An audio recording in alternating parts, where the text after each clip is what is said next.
Hai kawan IP, jumpa lagi di Jurnal Ramadan. Kali ini saya akan berkolaborasi dengan senior leader di Indonesia Power yang bertanggung jawab terhadap pengelolaan GCG di perusahaan.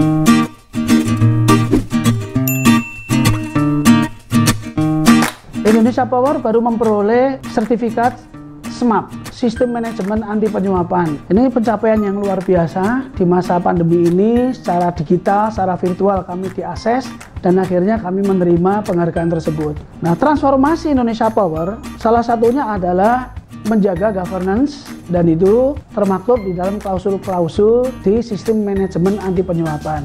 Nah, apa dan bagaimana? Silahkan dibagi ceritanya bagaimana Bu Jamilah memimpin di dalam transformasi GCG. Silakan Bu Jamilah.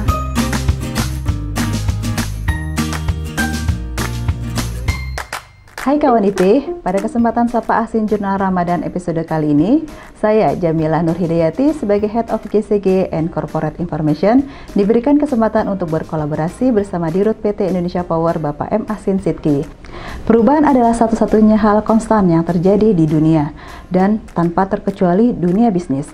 Manajemen perubahan merupakan sebuah proses penyelarasan atau alignment berkelanjutan sebuah organisasi dengan pasarnya, dengan harapan organisasi tersebut berada selangkah lebih maju dibandingkan para kompetitornya untuk memenuhi kebutuhan dan permintaan pelanggan secara lebih baik dibandingkan organisasi lain. Penerapan good corporate governance dalam suatu perusahaan merupakan hal yang mendesak untuk semua organisasi.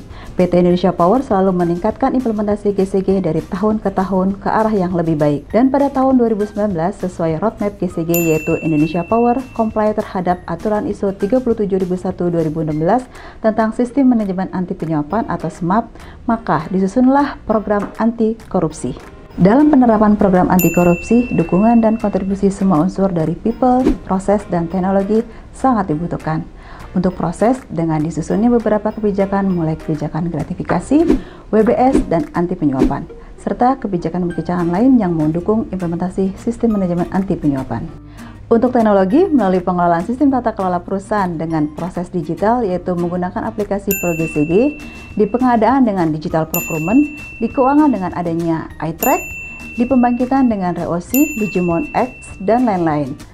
Untuk people yang merupakan aset penting dalam suatu organisasi sehingga menjadi salah satu target utama perusahaan dalam melakukan suatu perubahan, diawali dengan tune at the top oleh direktur utama yaitu dengan mencanangkan komitmen 3T, tidak suap, tidak gratifikasi, tidak fraud. Diikuti dengan keterlibatan pegawai, milenial, dan agen perubahan untuk ikut mensosialisasikan penerapan sistem manajemen anti penyuapan di PT Indonesia Power.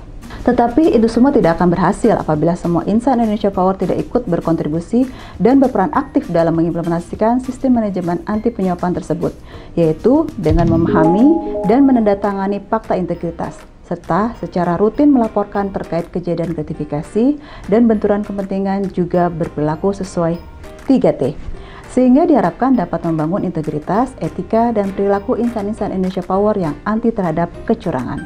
Upaya-upaya tersebut alhamdulillah berbuah manis karena pada tanggal 18 April 2020, PT Indonesia Power telah resmi bersertifikat ISO 37001/2016 Sistem Manajemen Anti Penyuapan atau SMAP. Harapannya dengan sertifikasi ini selain menjadi landasan baik juga agar semua insan Indonesia Power berkomitmen dan konsisten melaksanakan SMAP dalam menjalankan tugasnya dan semua stakeholder serta mitra dapat menyesuaikan dan mendukung pelaksanaan SMAP ISO 37001 di PT Indonesia Power. Demikian yang bisa saya sampaikan. Jangan lupa untuk saksikan Sapa Asin Jurnal Ramadan episode berikutnya. Salam pembelajar. Terima kasih Bu Jamilah, penjelasannya luar biasa sekali.